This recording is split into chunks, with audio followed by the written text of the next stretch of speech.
What if I told you some of the world's biggest polluters are paying money to keep polluting? Welcome to the billion-dollar world of carbon credits, where forests, pollution, and climate change have become a global business, and Africa is right at the center of it. Here is how it works. A company releases massive amounts of carbon dioxide into the atmosphere. Instead of cutting all its emissions, it buys something called carbon credit. One carbon credit equals 1 ton of carbon dioxide supposedly removed from the atmosphere. That money then goes to projects like protecting forests, planting trees, renewable energy, or restoring mangroves. Sounds good, right? Well, not everyone agrees. Critics say the carbon market has created a dangerous loophole. Instead of truly reducing pollution, some companies simply pay to offset their emission. In other words, they keep polluting as long as someone else plants trees somewhere else. The global carbon market is now worth hundreds of billions of dollars, and Africa has become one of the world's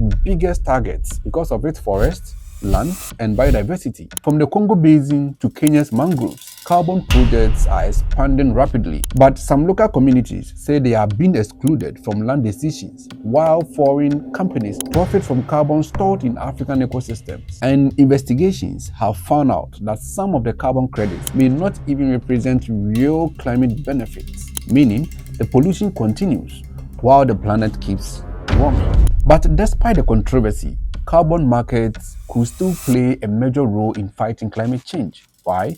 Because they generate billions of dollars for conservation, renewable energy, forest protection, and climate adaptation. Africa contributes less than 4% of global carbon emissions, yet it suffers some of the world's worst climate disasters. Many experts believe carbon finance could help protect ecosystems while creating jobs and funding green development, but only if the system becomes transparent, fair, and accountable. So the real question is no longer, do carbon credits work?